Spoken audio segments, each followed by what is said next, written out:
The first rule of Stone Layer was silence. It was not a rule written in the housekeeper's ledger, nor was it posted on any baize-covered board in the servants' hall.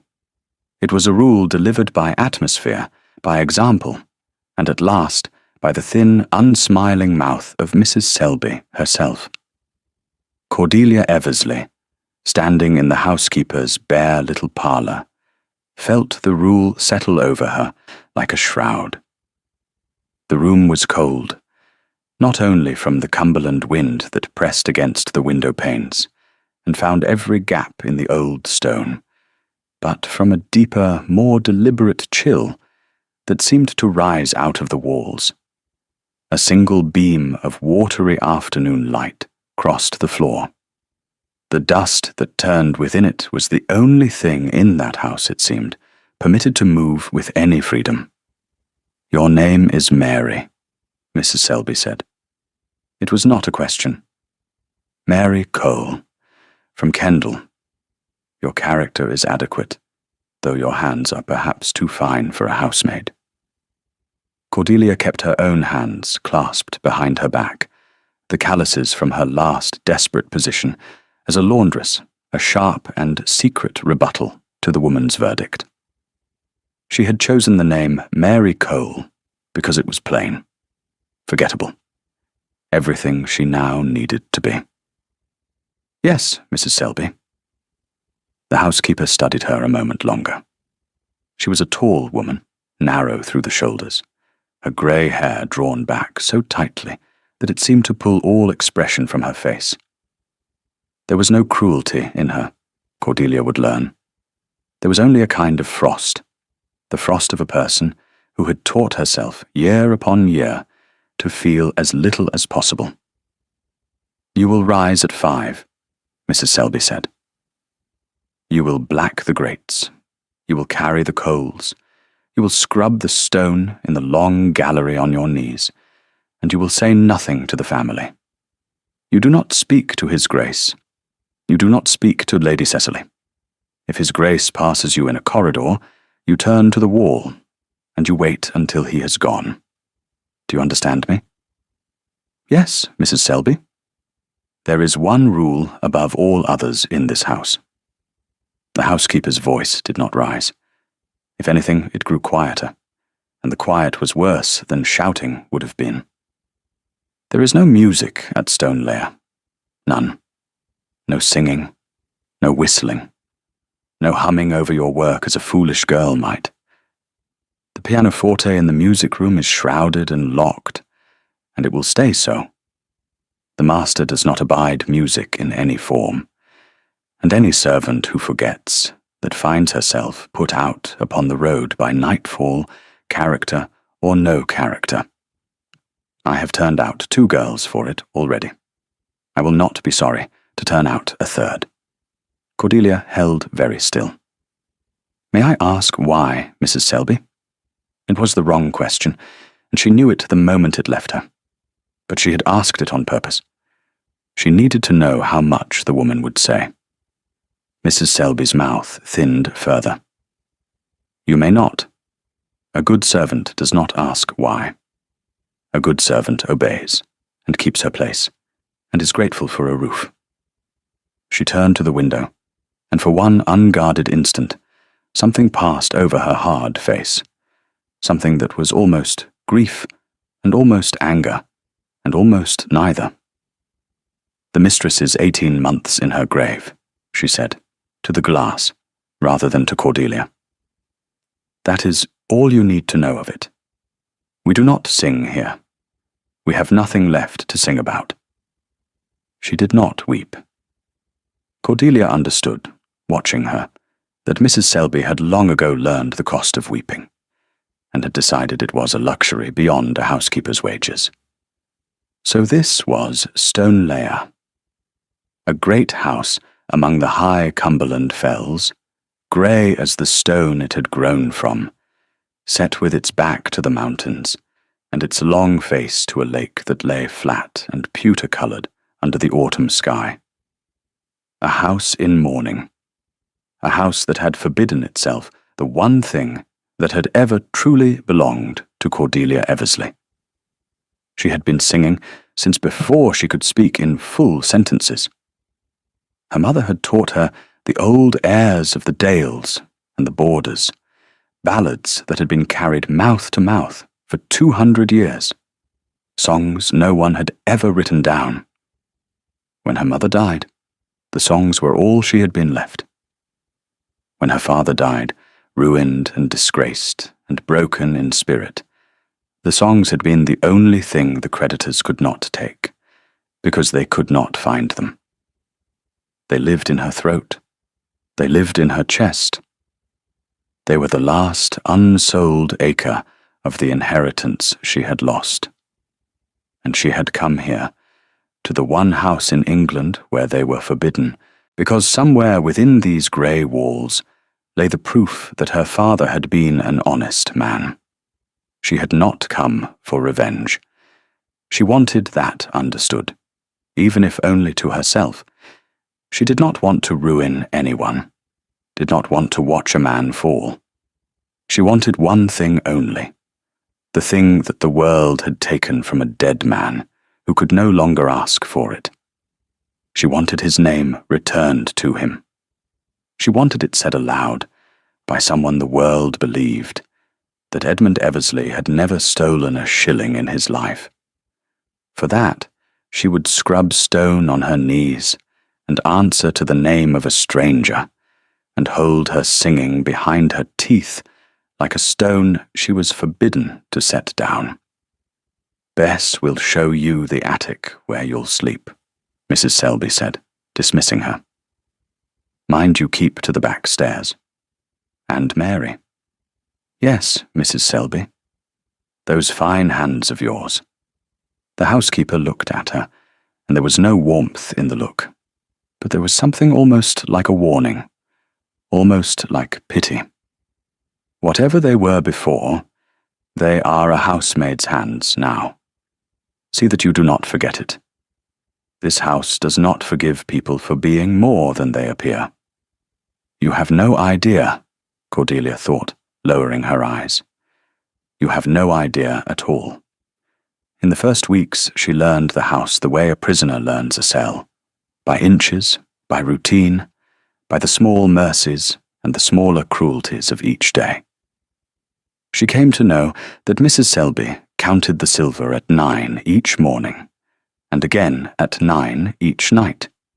She came to know that Bess, the under-housemaid, a round-faced girl of 17 with chapped red hands, hummed without ever knowing she did it, and caught herself, and went white with fear, and that Cordelia kept her secret, as Bess would soon enough keep one of hers. She came to know that old Finch, the butler, had served 3 generations of the family, and moved through the house like a man walking in a church. She came to know that Thomas the gardener hardly ever spoke, that he tended the late mistress's rose walk in the cold, as though she might still come out to see it, and that no one had the heart to tell him to stop. She came to know the shape of the silence itself. It was not the silence of an empty house. Stoneleigh was full of people. It was the silence of a house where everyone had agreed, without ever saying so, to make themselves small, to soften their steps, to swallow their voices, because somewhere above them, a man was grieving, and his grief had become the law of the place. She saw him only twice in those first weeks, and both times from a distance. The Duke of Wycliffe was a tall man, taller than she had expected, with the kind of austere, well-cut features that the cold north light seemed to carve rather than soften. His hair was dark and beginning to grey at the temples, though he could not have been much past 34. His eyes, when she dared a glance, were a deep and unsparing blue, the blue of the lake under cloud. He still wore mourning, 18 months on, a black coat without ornament. He moved through his own house as though it did not belong to him. as though he were a guest who had outstayed his welcome and could not remember the way out. The first time, she turned to the wall as she had been instructed, and waited, and he passed her without a glance, a tall darkness going by, smelling faintly of cold air and ink. The second time, she did not turn quite quickly enough, and for half a second their eyes met. She expected nothing. She received nothing. He looked at her, the way a man looks at a chair he does not intend to sit in, and went on. That was all. That was the whole of it. And yet she thought of it that night in the attic, with the wind worrying at the slates, and Bess asleep, and snoring softly across the cold little room. She thought of how empty his face had been. Not cruel. She had grown up around cruelty, had watched it wear the smiling mask of her father's false friends, and she knew its look.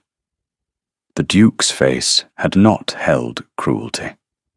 It had held nothing at all, the way a room holds nothing after the fire has gone out, and the people have left, and only the cold remains.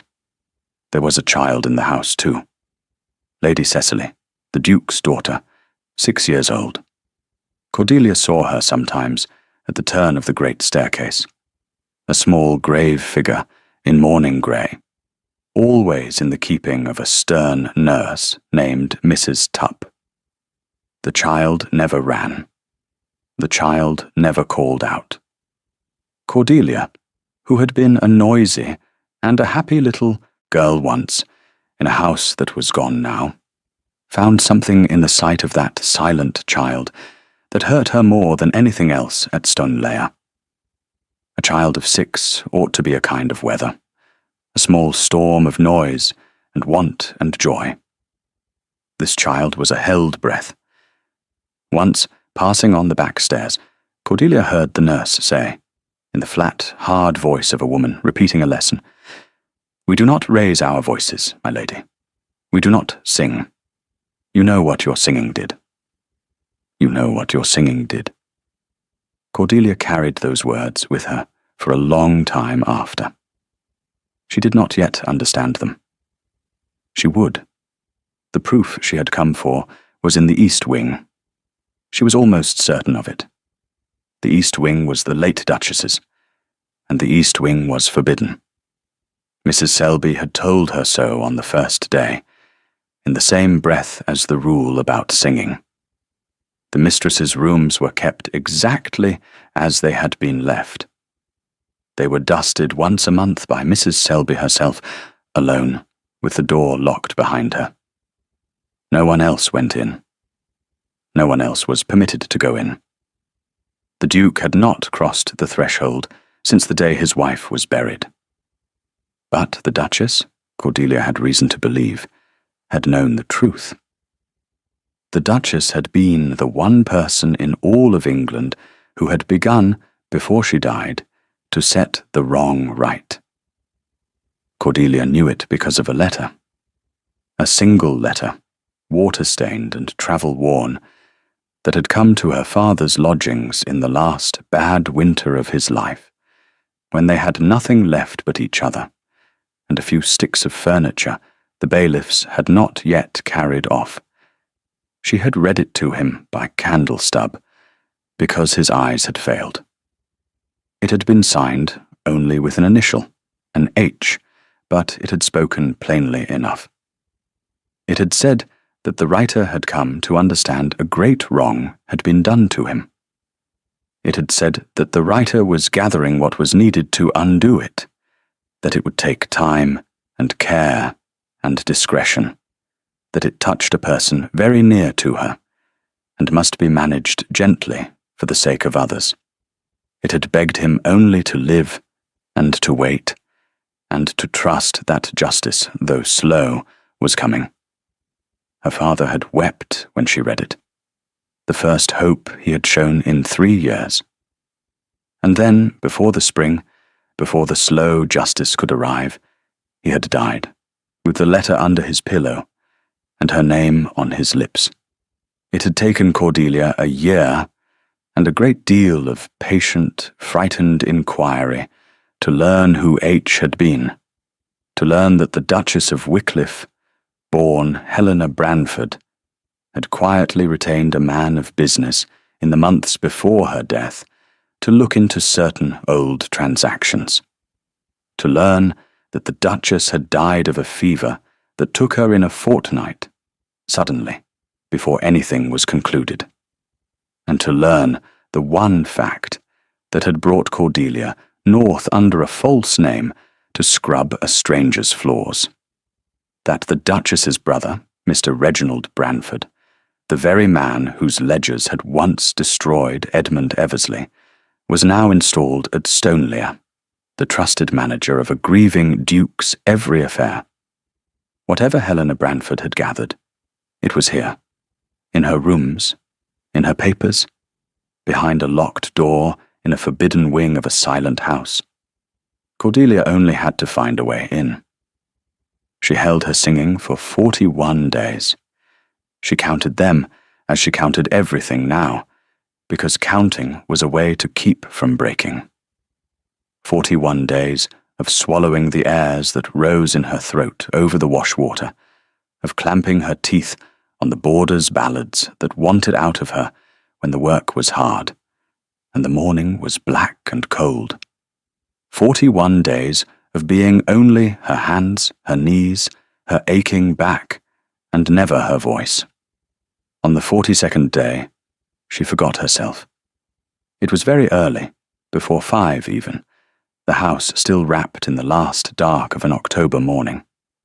She was alone in the long gallery, on her knees, scrubbing the great cold flags of stone that ran the whole length of the west front. The work was brutal, and the gallery was endless, and she was so tired that her body had gone somewhere far away from her, and into the empty space where her thoughts should have been, there came, unbidden, the song her mother used to sing to her on exactly such black, cold mornings as this. A lullaby of the fells, old as the hills it named, a tune that went down and down like water finding the low place, asking nothing, promising nothing, only staying. She did not decide to sing it. That was the truth she would tell herself afterward. And it was true. She did not decide. It simply came, low and soft, hardly more than a breath shaped into music, the way warmth comes off a banked fire. She sang it the way her mother had sung it, the way it had been sung for 200 years by women on their knees in cold houses, and she did not even know she was doing it until the gallery began to fill with it, the high, cold, vaulted space taking her small voice and holding it, lifting it, giving it back to her larger and stranger and more beautiful than it had left her. For the length of one verse, she was not Mary Cole. She was not even Cordelia Eversley. She was only the song, and the song was the only warm thing in the whole grey house. She did not hear the door. The Duke of Wycliffe had not slept. He rarely slept now, and never well, and on the worst nights he gave it up entirely and went down to his study in the dark to sit among his accounts and his cold tea, and the portrait of a woman he could not bear to look at, and could not bring himself to take down. He had been doing exactly that when he heard it. At first, he did not understand what it was. Sound, in Stoneleigh, had become a thing that happened only at a distance, and only by accident. The scrape of a grate, the fall of a coal, the wind. This was not those. This came up through the floor, and along the cold corridors and under his door, like water rising, and it took him a moment, a long, terrible moment, to understand that it was a human voice, and that it was singing. He was on his feet before he knew he had risen. His first feeling was rage, pure and simple, and almost a relief. because rage at least was a thing he still knew how to feel.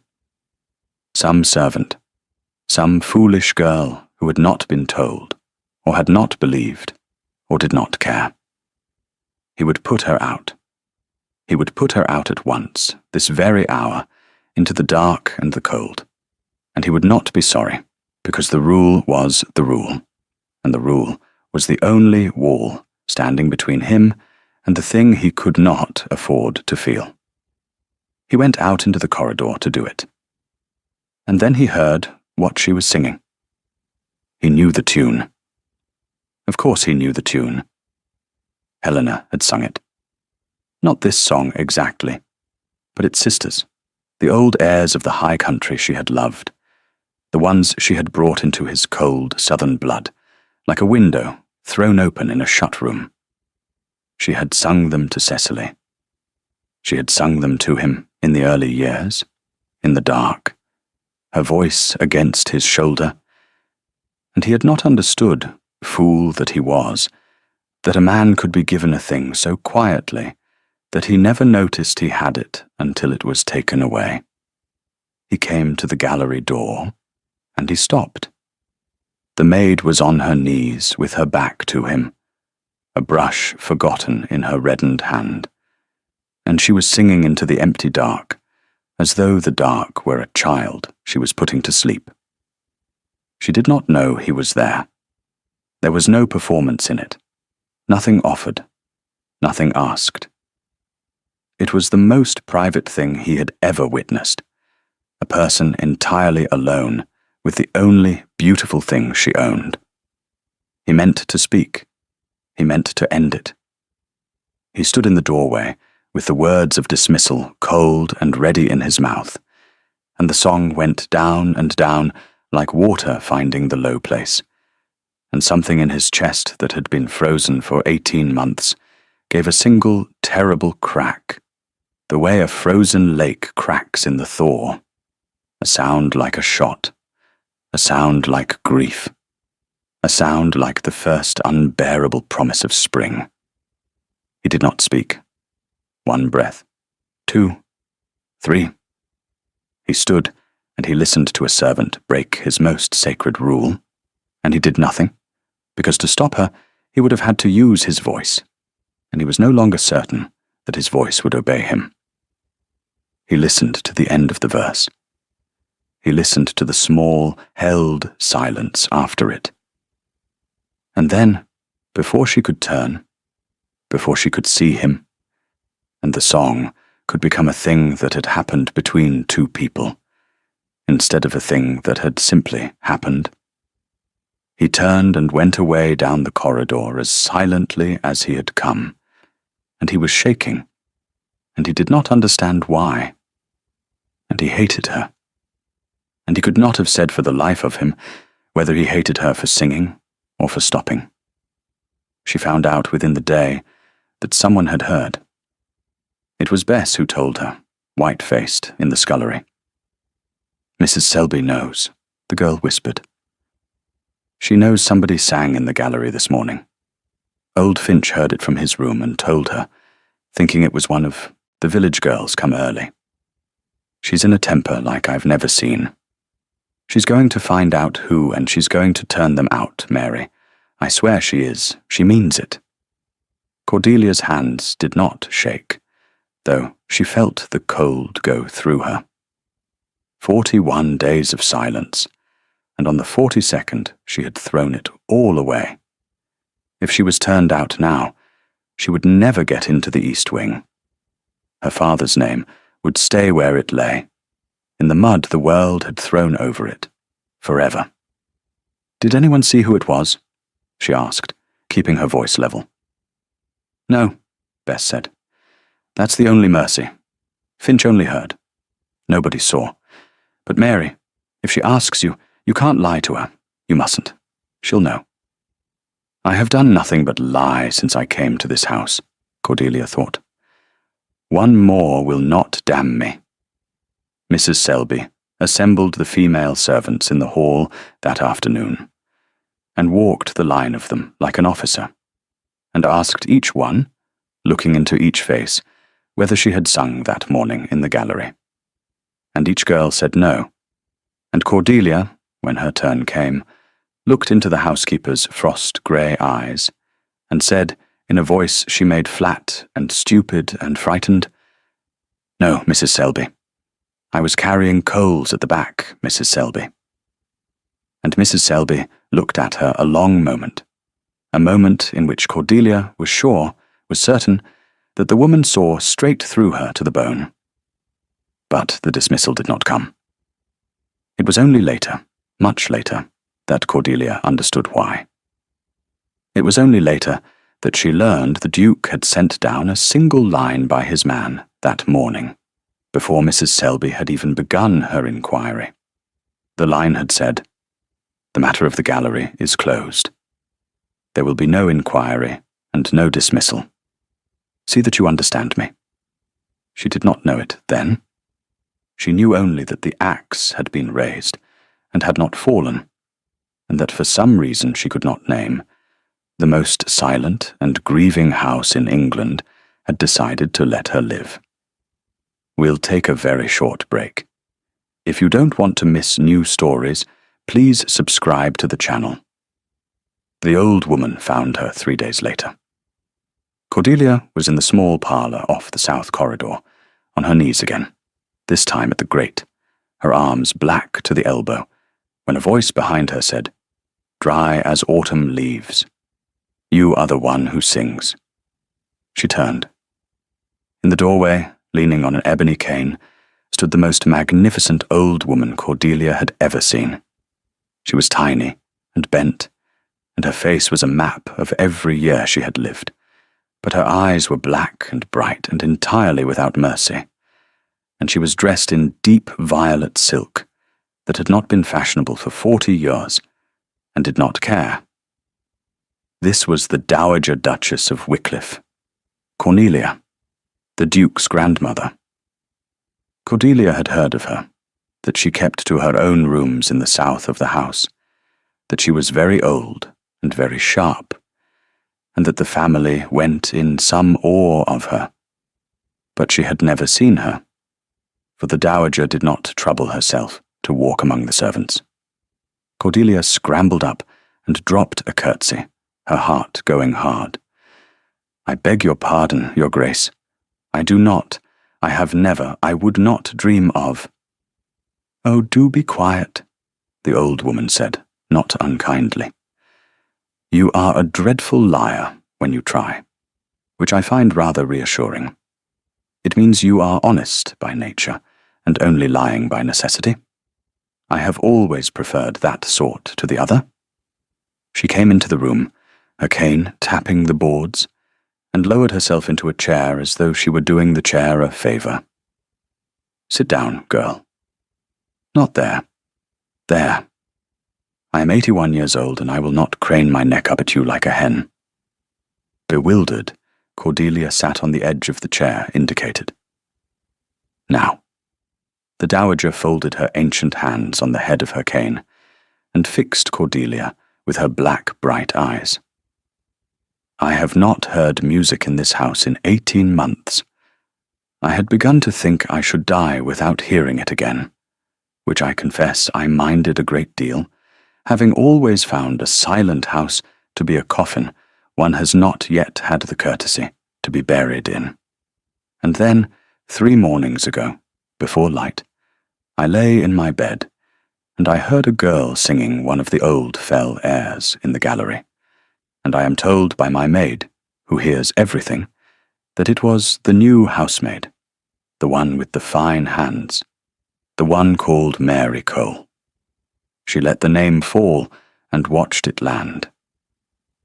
And I find I should like to know who you really are." Cordelia went very still.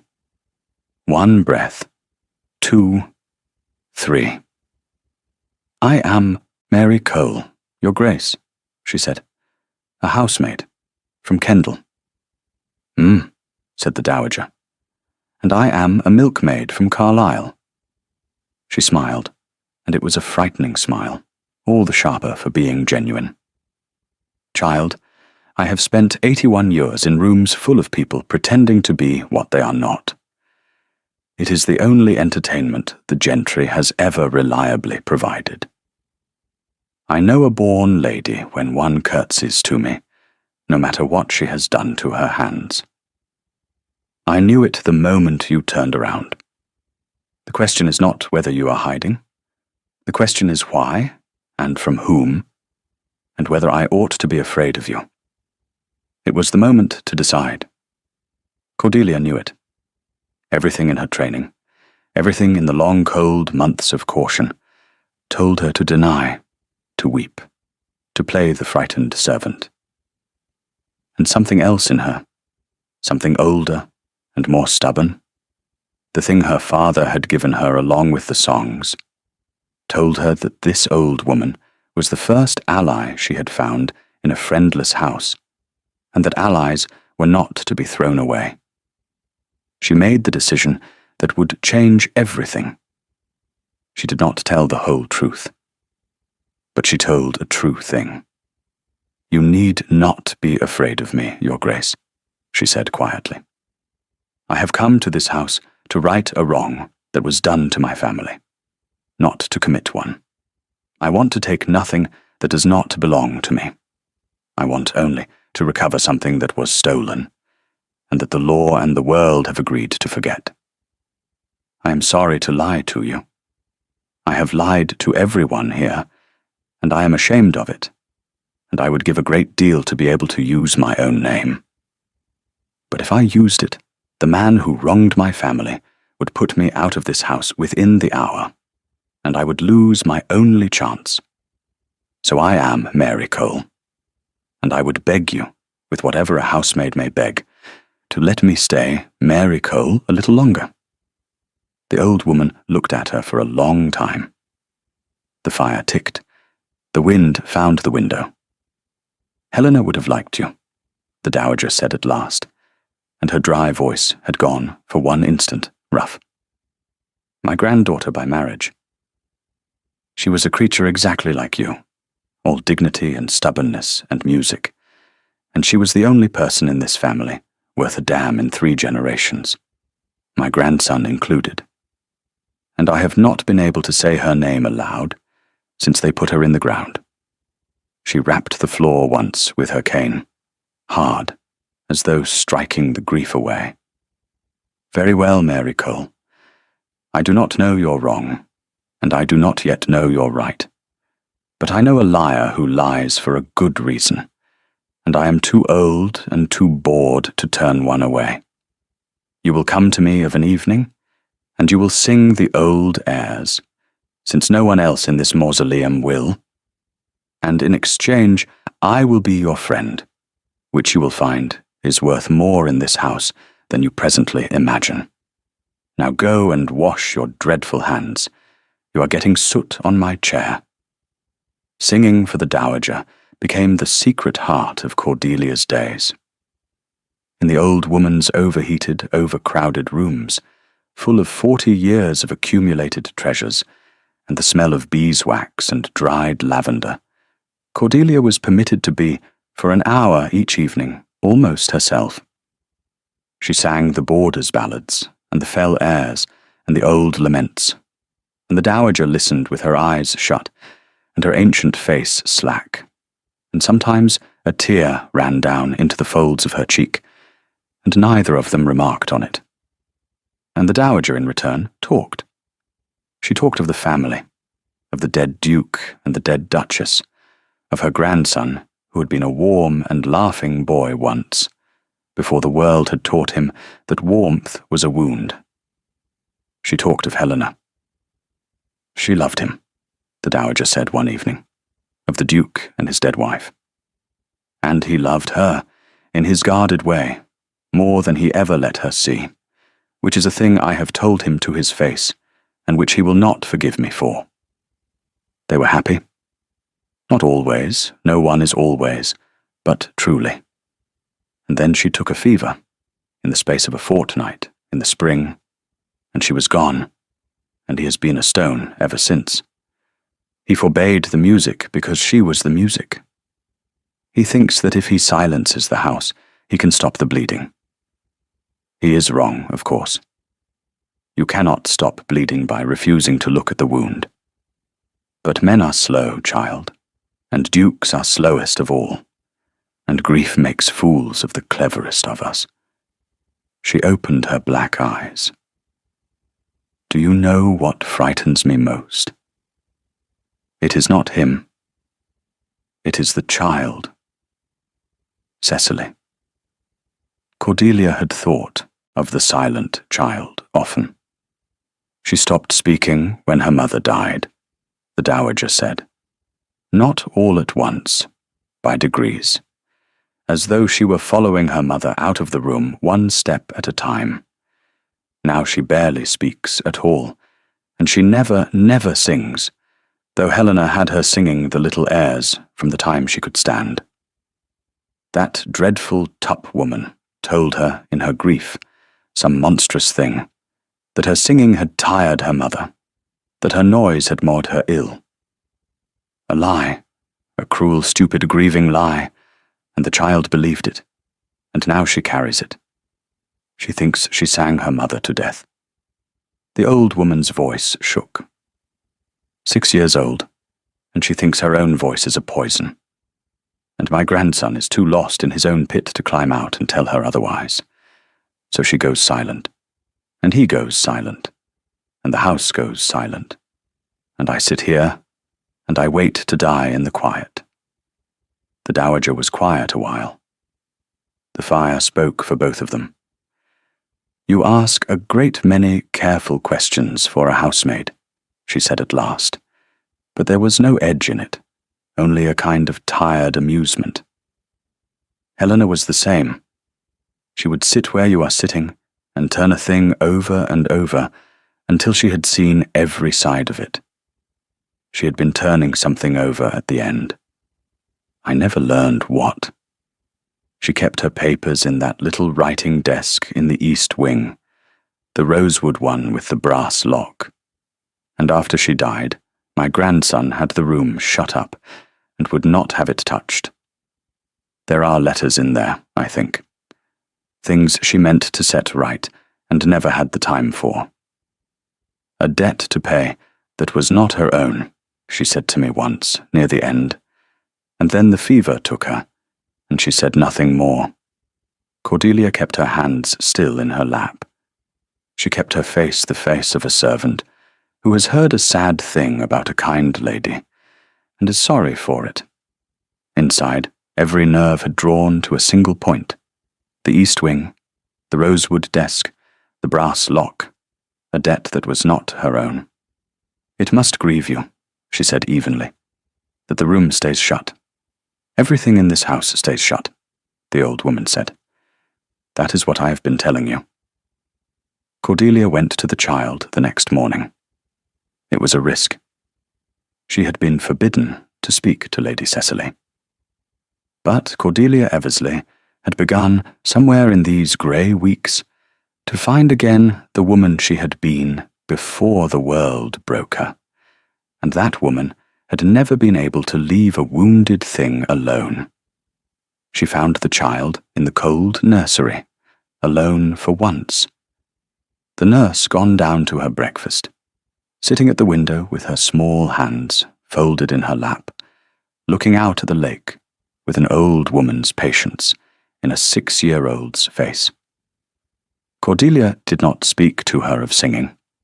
She did not speak to her at all at first. She simply came in quietly and began to lay the fire, and as she worked, she let herself hum, very low, hardly there. The same fell lullaby, the one that had undone her in the gallery, the one that went down and down like water. She did not look at the child. She made it the most accidental thing in the world, a woman humming over her work, no more. She felt the child go still behind her. She felt, without turning, the small, fierce attention of her. Cordelia hummed the verse through, and let it end, and said nothing, and laid the last of the kindling, and rose to go. And as she reached the door, a voice behind her thin and rusty, and small as a wren's. A voice that had clearly not been much used said, "That was Mars." Cordelia turned. The child was looking at her with enormous grave eyes. "Yes," Cordelia said gently. "I expect a great many mothers sang it. Mine did. It is very old. Older than this house, I should think." "You're not allowed," Cecily whispered, and there was terror in it, and longing. "Nobody is allowed." Cordelia knelt down, slowly, so that her eyes were level with the child's. "May I tell you a secret, my lady?" she said. "I will not say it where anyone can hear, but singing never made anyone ill. Not ever. Not once in the whole history of the world. A song cannot hurt a person any more than the sun can. It is one of the few things in this world that only ever does good, even when it makes us cry. Especially then."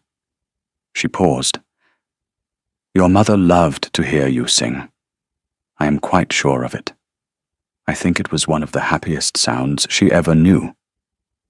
The child's chin trembled. She did not answer. But she did not look away, either, and when Cordelia rose and left, she felt the small, grave eyes follow her all the way out, and she knew that something, somewhere in the frozen house, had begun very quietly to thaw. The Duke summoned her a week later. She thought, when Finch came for her, that the axe had finally fallen. She climbed the stairs to the master's study, certain she was about to be turned out, rehearsing already where she would go, what she would do, how she would find another way to the proof. She was shown in, and the door closed behind her, and she stood with her hands clasped and her eyes down and waited to be destroyed. The Duke was at the window with his back to her, a tall black figure against the grey afternoon. He did not turn at once.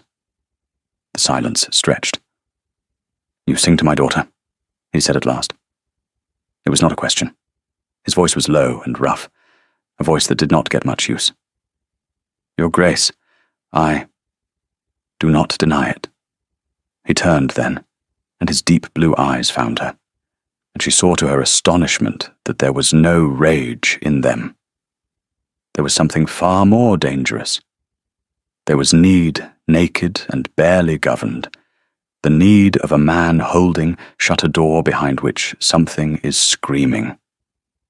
She spoke to her nurse this morning. 3 sentences.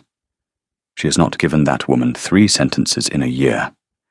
And when Mrs. Tupp asked her what had changed, she said, "The new maid sings the songs Mama sang."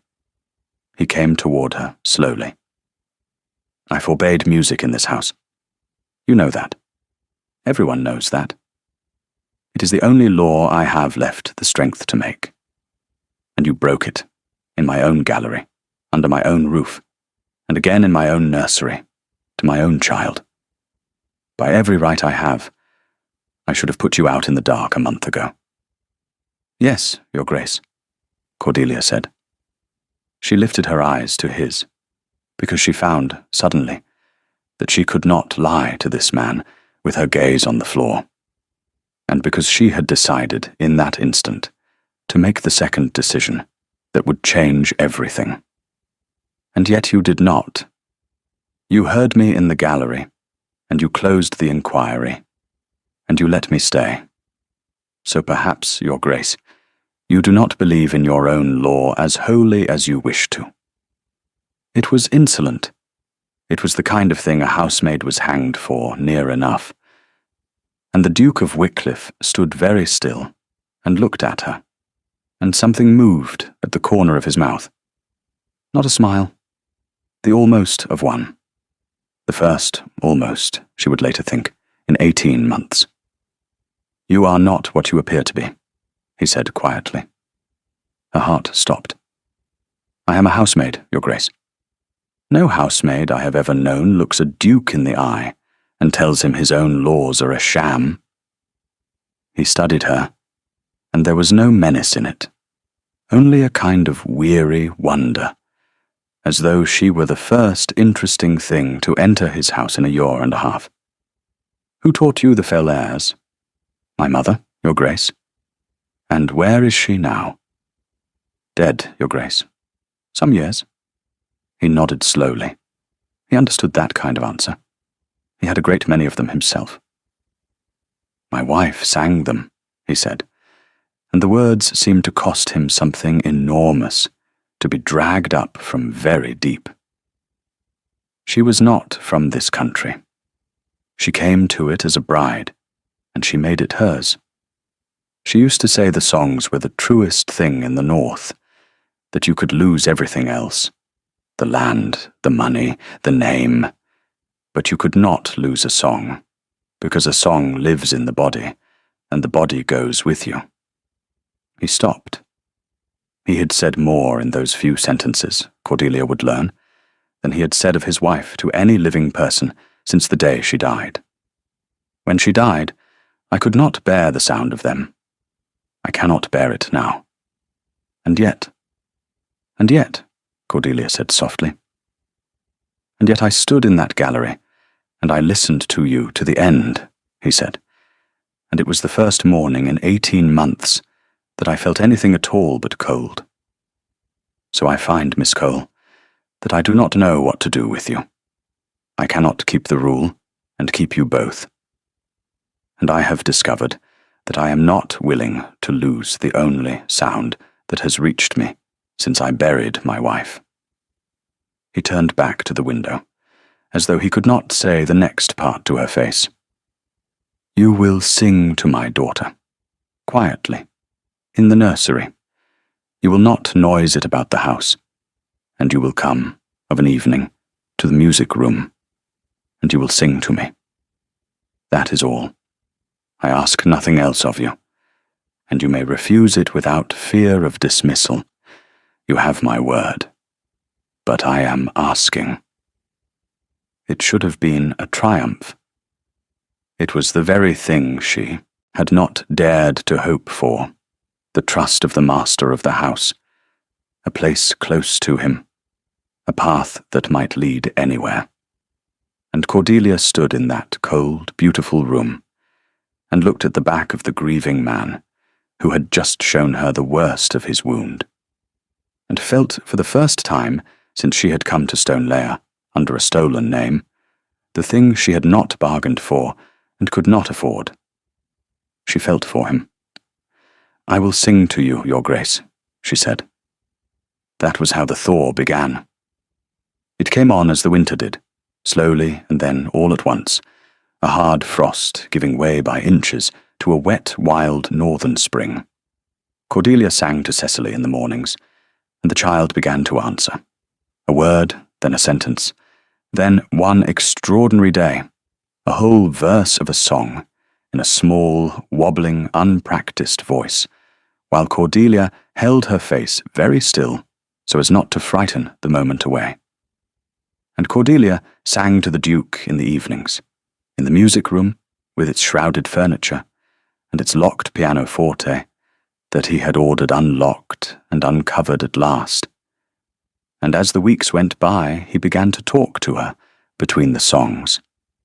He told her of his boyhood, of the warm, laughing boy the dowager had described, of how that boy had been frozen out of him a degree at a time, by a cold father and a colder world, until only the Duke remained, and the man was gone. He told her of Helena, more and more, until speaking of his dead wife to a living woman became, strangely, the thing that began to bring him back to life. And Cordelia listened, and she sang, and she did not tell him who she was. And the not telling sat in her chest like a swallowed stone, growing heavier with every hour she came to care for him. The change in Cecily came the way frost leaves a window. Not all at once, but in widening patches of clear glass. First the humming, then the half-word sung under her breath as she set out her wooden animals in their row. Then, one grey afternoon in the nursery, with the rain walking its long fingers down the panes. The child sang. It was not a performance. Cordelia was mending a hem by the window, and the girl was on the floor with her lamb and her fox, and the song simply came out of her, small and uncertain, and then less uncertain. An old air her mother must have given her before the silence took it away. Cordelia did not look up too quickly. She had learned that much. She let the voice find its feet. She let the room hold it. She did not hear the door. The Duke stood in the frame, with one hand still on the latch, and his face was a thing she would not forget as long as she lived. He had heard the voice, and come without deciding to come, the way a man crosses a frozen river before he remembers it can hold no weight. For a moment he did not move at all. 1 second, 2, 3. The child sang on, unaware, and the father stood and took it like a blow he had been waiting 18 months to receive. Cordelia braced for the order. Stop. Be quiet. The old law of the house. It did not come. What came instead was the Duke crossing the room very slowly, lowering himself to the floor beside his daughter in his fine, dark coat among the wooden animals, and saying nothing at all. Cecily faltered, looked at him. The song stopped on a held breath, and the old fear came up plain in the small face, the certainty that she had done a forbidden thing, that her voice was the poison Mrs. Tupp had named. Don't stop, he said. His voice was not steady. Please, don't stop. And the child, who had not been asked for anything in a year but obedience, sang the rest of it to her father in a thin, true thread of sound, and the Duke of Wycliffe bowed his head over her bright hair, and wept without sound, his arms coming around her at last. And Cordelia turned her face to the window, so that neither of them would have to be seen by her, and so that she would not have to be seen weeping too. The house did not fall down. The roof did not open.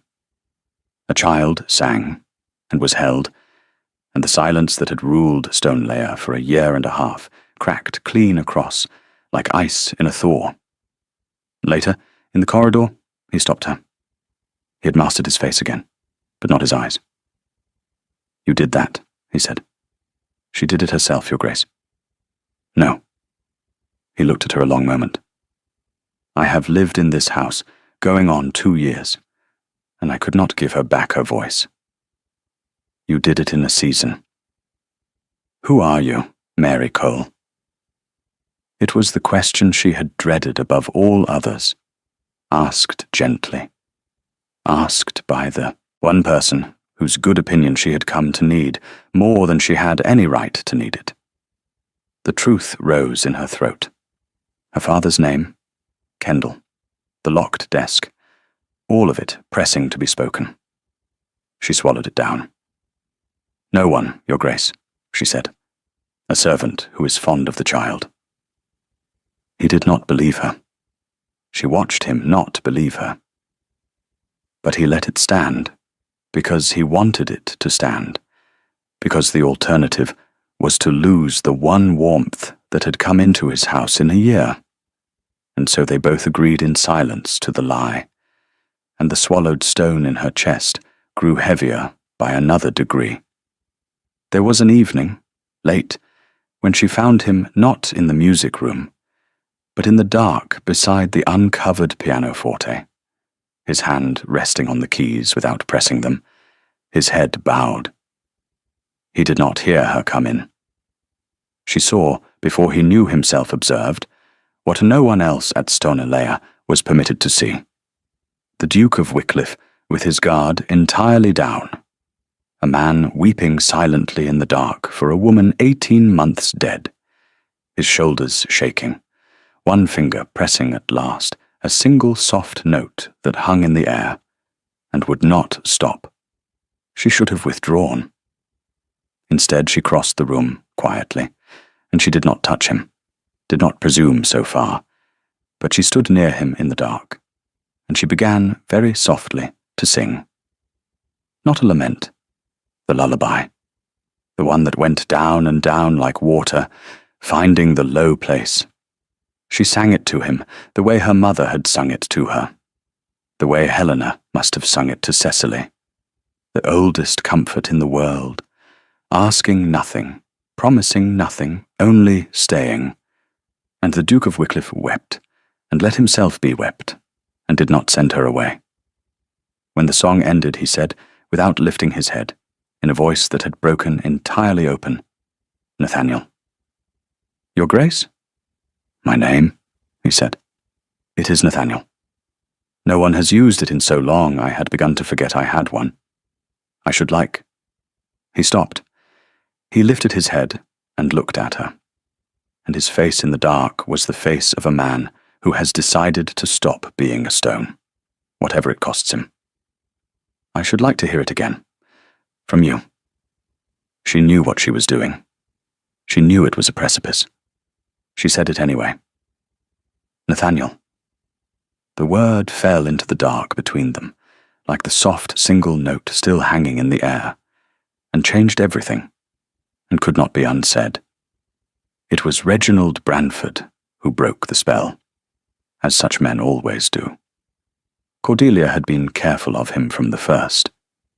She had marked him at once for what he was, the smooth and pleasant manager of the house, the late Duchess's brother, a handsome, florid man with a ready smile that never once reached his eyes. He moved through Stoneleigh with the ease of a man who has made himself indispensable to a master, too grieved to question him. He held the keys to the estate's affairs. He held, very nearly, the Duke himself. And Cordelia knew, as no one else in that house knew, that the keys he held had been bought with her father's ruin. She had kept out of his way. But she had not, it transpired, kept far enough. "You take a great interest in the family, Mary Cole," Branford said to her one afternoon, having contrived to find her alone in the corridor outside the late Duchess's wing. He smiled his pleasant smile. "A housemaid who sings to dukes. A housemaid who is admitted to the dowager's rooms of an evening. A housemaid with the softest hands I ever saw on a Cole girl. You are a most remarkable maid. I confess I have grown curious about you." "I keep my place, Mr. Branford," she said, looking at the floor. "Do you?" His voice was warm as a fire, and cold as the grate behind it. "I wonder. You see, I make it my business to know the people in this house. It is how I protect His Grace, who is, poor man, not himself, and so easily imposed upon by persons who might wish to take advantage of his grief. I have written to Kendall, Mary, to inquire after a Mary Cole, lately a laundress, with a character from a Mrs. whatever it was. And do you know, it is the strangest thing." He leaned close, and the smile did not waver. "No one in Kendall has ever heard of you." Cordelia's blood went to ice. But she had been ruined once, and survived it, and the survivor in her did not flinch. "People forget a laundress, sir," she said. "We are not memorable." "No," he agreed. "You are not memorable at all. Which is exactly why I find you so very interesting." He straightened. "I shall keep inquiring. Mary Cole. I am a patient man, and a thorough one. Sooner or later, I shall learn who you really are. And when I do, if I find you have come into this house to do my poor bereaved family any harm—" The smile, at last, reached his eyes, and what was in them was not pleasant at all. "I shall have you transported, my dear, or hanged. The law is very obliging to gentlemen who protect dukes from adventuresses. Do enjoy your singing in the meantime." He went, humming, pleased with himself. And Cordelia stood in the cold corridor, and understood that the clock had begun to run, that she had perhaps days now, and not weeks, that whatever she meant to find, she must find quickly, before Reginald Branford's patient inquiries reached a town where the name Eversley was still remembered, and matched it to a daughter who had vanished, and brought the whole fragile structure of her hope down upon her head. She made the third decision, the one her father would have begged her not to make. She would enter the East Wing. She did it that night. Mrs. Selby kept the key on the great ring at her belt by day, and on a hook in her parlour by night, and Cordelia, who had spent her weeks learning the house as a prisoner learns a cell, knew exactly which hook. She waited until the house had gone down into its deep silence. She took a single candle, shielded with her hand. She took the key, and she let herself, with a heart going like a drum, into the rooms of the dead Duchess of Wycliffe, where no servant was permitted to go. The rooms were a held breath. Everything stood as Helena had left it 18 months before, the gowns in the press, the brushes on the table, the book face down on the chair, where she had set it the last evening of her health, never dreaming she would not return to it. Cordelia moved through the dust and the dark with her candle, sick with grief for a woman she had never met, a woman who had tried to save her father and died too soon, and she found at last what she had come north under a false name to find. The writing desk. And in the writing desk, beneath a false bottom that her searching fingers found by the grace of God or Helena's ghost, a packet of papers tied in faded ribbon. She read them by the failing candle, crouched on the cold floor, and her hands shook, and she wept without knowing she wept. They were everything. They were more than everything. There was the report of Helena's man of business, laying out in patient, damning detail how the funds of the late Duke's mercantile trust had been quietly drained over 3 years, and how the blame had been fixed, by means of forged entries in a ledger, upon the trust's honest agent, a Mr. Edmund Eversley of York, who had been ruined and disgraced and driven to his death for a theft he had not committed. There was a copy of the forged ledger itself, and beside it, in Helena's own hand, a careful proof of which entries were false, and whose hand had truly written them.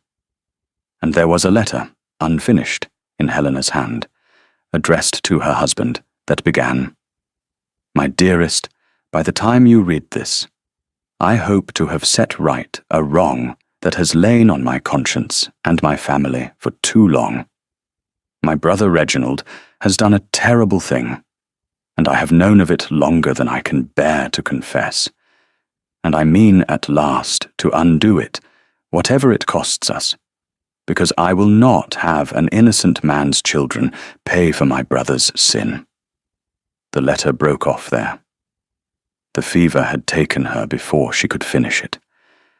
Cordelia sat on the floor of the dead woman's room, with the proof of her father's innocence in her 2 hands, the thing she had crossed a country and surrendered her own name to find. And she did not feel triumph. She felt only an enormous and terrible grief for Helena, who had died trying, for her father who had died waiting, for all the years that could not be given back to anyone. She did not hear the door.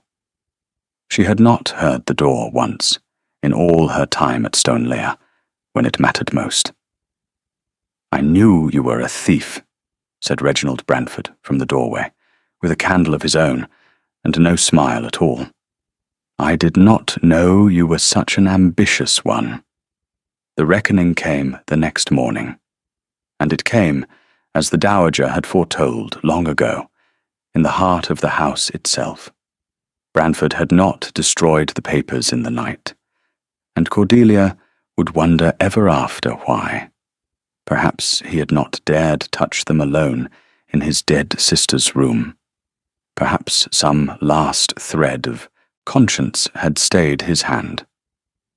Whatever the reason, he had instead locked Cordelia in the cold game larder, set a footman at the door, and gone to wake the Duke with a story carefully built to save himself, that he had caught a thieving impostor ransacking the late Duchess's private rooms, an adventuress who had wormed her way into the family's confidence under a false name, who had been spinning the bereaved Duke and the failing old dowager alike, and who must be given to the magistrate at once before she could do further harm or worse, spread her vicious slanders.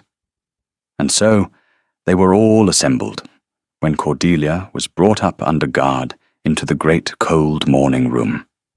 The Duke, grey-faced and rigid, the dowager in her violet silk, leaning hard on her cane, Branford, pale and pleasant and deadly, and on a chair drawn near the door, the small grave figure of Lady Cecily, who had crept down unseen and whom no one had the presence of mind to send away.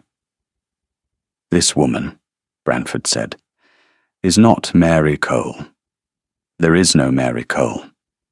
She is an adventuress who came into your house, Your Grace, under a false name and a forged character, who insinuated herself into your trust through your daughter and your grandmother, and who was discovered last night, robbing my poor sister's grave. Near enough, ransacking her private papers for whatever she might steal or invent. I have her under guard. I beg you let me take her to the magistrate this hour, before she can pour any more poison into your ear." The Duke turned to Cordelia. His face was a stone again, the stone she had not seen in weeks, and it broke her heart to see it. "Is it true?" he said, very low. "Is your name not Cole?" She could have lied. Even then, even there, some frightened animal part of her wanted to lie. But she had made her decisions, one after another, all the way down, and there were no more lies left in her. And she found that she did not want to be Mary Cole 1 moment longer. "No, Your Grace," she said clearly. "My name is not Cole. My name is Cordelia Eversley. I am the daughter of Edmund Eversley of York, an honest man who was destroyed by a forgery and died in poverty and disgrace for a theft he never committed. And I came into your house under a false name, because the man who forged the ledger that ruined my father is standing in this room, smiling at you, and managing your every affair, and would have had me thrown into the road the moment he heard my name. I came to find the proof of my father's innocence. And I found it. It is in your late wife's writing desk, where she hid it before she died, because she had discovered the truth, and meant to set it right, and ran out of time. The room went perfectly still. 1 breath, 2, 3. "She is lying," Branford said, but something had gone wrong with his voice. "She is lying.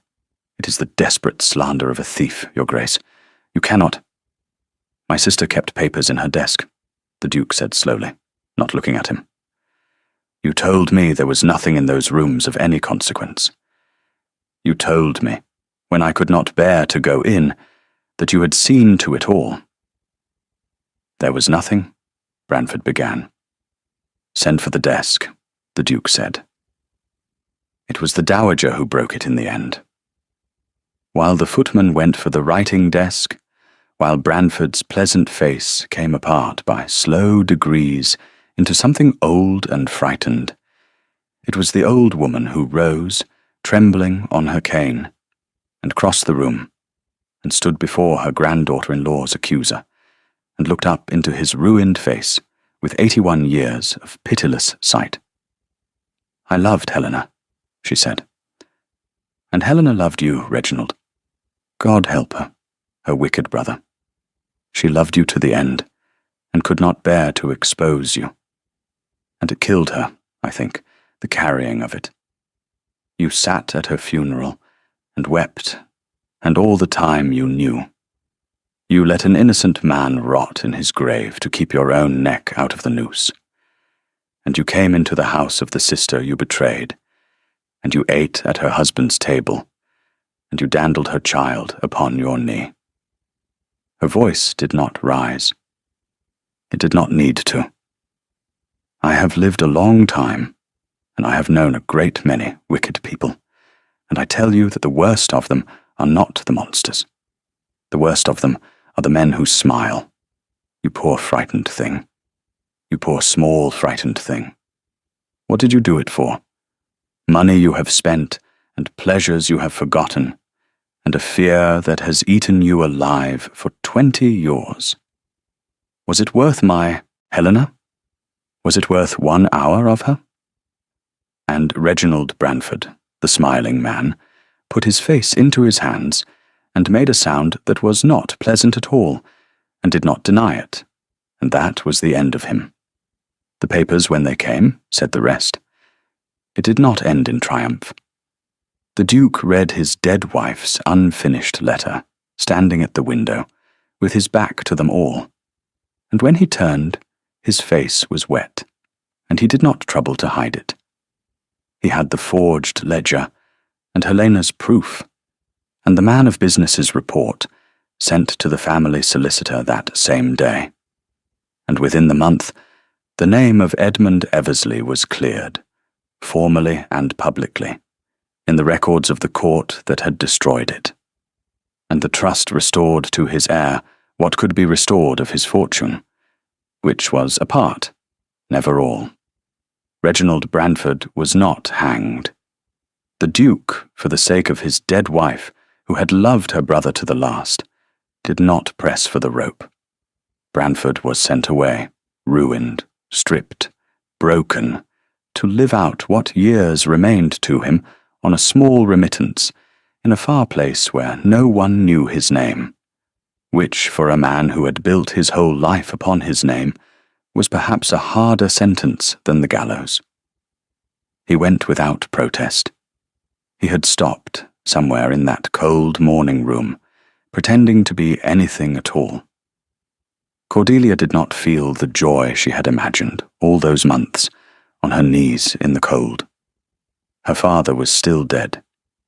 He had died waiting, with hope in his hand, and no clearing of his name could give him back 1 hour of the years the lie had stolen, or 1 ounce of the dignity it had ground out of him.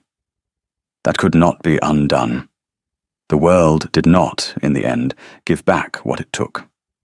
It only, sometimes, if one was very stubborn and very patient and very lucky, agreed at last to say the truth aloud. But there was this. Standing in the wreckage of the morning, with her true name spoken at last in the open air, Cordelia felt a small hand slip into hers. She looked down. Lady Cecily, who had watched the whole terrible scene with her grave, enormous eyes, looked back up at her and said, in a voice grown stronger these last weeks, a voice that was learning again to be a child's. "Don't go, Mary. I mean—" She frowned, working it out. "Cordelia, don't go. Papa, tell her she mustn't go." And the Duke of Wycliffe crossed the room and stood before the woman who had come into his silent house under a stolen name and sung it back to life, and looked at her with his deep blue eyes, no longer cold, no longer stone. "Stay," he said. Just the one word. The hero's whole heart in a single syllable, as such men give it. And then, because she had taught him these long months, that a man must sometimes use more words than he wishes to, he said, low and rough and certain. "I have buried one woman I loved in this house, and I told myself I would never be such a fool again, that I would keep the doors shut, and the music stopped, and feel nothing, because feeling nothing was the only safety left to me. And then a thief broke into my gallery, and sang, and I have not had a safe moment since, and I find I do not want one. Stay, Cordelia. not as a maid, not as a penance, as yourself, as the only person who has told me the truth in 18 months. I am asking. You may refuse me without fear, but I am asking. Cordelia Eversley, who had not wept when they ruined her father, who had not wept when they buried him, who had learned a long time ago that tears were a luxury beyond her means, found that she could weep now, here, at last, in the warmth of a house that had decided to live again. "Nathaniel," she said. And it was an answer, and he knew it. The spring came late that year, as it always does in the high country, and then it came all at once, the way the thaw had come to the frozen house. By summer, the larches that gave the fells their name had gone from bare grey skeletons to a green so soft and new it hurt to look at, and the lake lay blue under a sky that had finally remembered how to be one. And Stoneleigh, which had been a coffin one had not yet had the courtesy to be buried in, had become a house again, a house with doors thrown open and windows raised, and the sound of living coming out of every one of them. There was music in it now. There was music in it always. The pianoforte stood uncovered and unlocked in the music room, and the dowager, who declared herself far too old to die, now that things had at last become interesting, sat by it of an evening, with her black eyes shut, and her ancient face slack with a peace that had been a long time coming. And Lady Cecily, the silent child, the held breath, sang. She sang in the gallery, and she sang on the stairs, and she sang in the rose walk, where old Thomas tended the late Duchess's roses, and the old man, hearing her, wept, because it was Helena's voice, come back into the world in miniature, and because the roses had survived the winter after all. Cordelia married the Duke of Wycliffe in the small grey church in the valley, in a gown that was not refitted and not plain, with her father's cleared name in the register beside her own. She thought of him as she signed it. She thought of Helena, too, the woman she had never met, who had tried to save her father, and had given her life to the trying, and to whom Cordelia owed everything, including the man who now stood beside her, with his guarded heart at last unguarded. She had finished what Helena began. It was the only thanks she could offer a ghost, and she offered it with her whole soul. It was not a triumph without cost. She knew that. She would always know it. There would be, on certain grey mornings, a grief that came in with the weather, for her father who had not lived to see it, for Helena who had not lived to finish it, even in its strange way, for Reginald Branford, the poor, small, frightened, smiling thing, alone now in a far place, with nothing left to him but the truth he had run from all his life. The world did not give back what it took. Some doors, once shut, stay shut. Some names, once spoken, come too late to the ears that needed them most. But the house breathed. That was the thing. After 18 months of holding its breath, the great grey house of Stoneleigh had let it out at last, in music, in laughter, in the singing of a child who had learned again that her voice was not a poison, but a gift. The first rule of Stoneleigh had been silence. It was the first rule Cordelia ever broke. She had broken it on her knees in the cold dark of an October morning, without meaning to, with the only thing she had left in all the world, and a grieving man had stood in a doorway and listened to the end, and could not walk away. She had sung anyway. She had always, in the worst of her life, sung anyway. And it had made all the difference. Thank you for listening to the story all the way to the end. Please tell us which city you're watching from, and what the story made you feel. Don't forget to subscribe so you won't miss new stories.